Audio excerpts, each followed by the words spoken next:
ময়মনসিংহের আরেকটি মজাদার ভর্তার রেসিপি আজকে আপনাদের সাথে শেয়ার করব।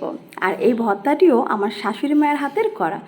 হ্যালো গাইস, আসসালামু আলাইকুম। প্রথমে অল্প আঁচে এবং তেল ছাড়া মরিচগুলোকে ধৈর্য নিয়ে ভেজে নিতে হবে। এরপরে দেশি রসুন আর পেঁয়াজগুলোকেও সুন্দর করে ভাজতে হবে। তারপর একটু সামান্য তেল দিয়ে শুটকিগুলোকেও ভাজতে হবে। যাই হোক, কোনো কারণে ভিডিওটা করতে পারি নাই, মানে ভিডিও করতে গিয়ে দেখি আমার মোবাইলে ভিডিও অন হয়নি। এরপরে হচ্ছে গিয়ে অল্প একদম লবণ দিয়ে তারপরে হচ্ছে গিয়ে মরিচগুলোকে ভালো করে একটু গুঁড়া করতে হবে।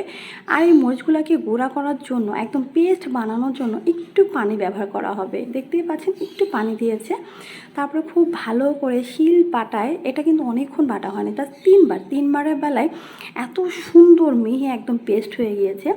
এখন এই যে শুটকিগুলো ভাজা হয়েছিল, এটা হচ্ছে ফাওয়া শুটকি। এই শুটকিগুলোকে দেওয়ার পর এই শুটকিগুলো আর এই মরিচের পেস্টটাকে খুব ভালো করে মেশানো হবে। আর ভালো করে মেশালেই হচ্ছে কি এই শুটকি কোনো কাটা কিছুই থাকবে না। একদম ভালো করে পেস্টটা দেখতে পাচ্ছেন, একদম সুন্দর করে মেশানো হবে। এরপর এটার যে বিশেষত্ব হচ্ছে সেটা হচ্ছে গিয়ে দেশি রসুন নিতে হবে। আপনি ইন্ডিয়া রসুনগুলো নিলে দেশি রসুনের স্বাদটা কখনোই পাবেন না। দেশি রসুনগুলো ছোটো ছোটো, বাঁচতে একটু সময় লাগে, কষ্টও হয়, বাট মজার কিছু খেতে হলে একটু কষ্ট তো করতেই হবে।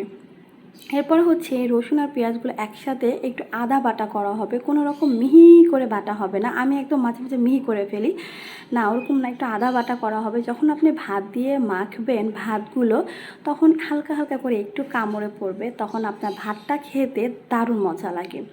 আর এটাই হচ্ছে এই ভর্তাটার একটি স্পেশাল ফর্মুলা বলে যেটাকে, যে ভাত খাবেন আর রসুনগুলো একটু কামড়ে কামড়ে পড়বে। এই ছিল আমার একটা ময়মনসিংহের একটা মজাদার ভর্তা রেসিপি। কেমন লাগলো অবশ্যই কমেন্ট করে জানাবেন।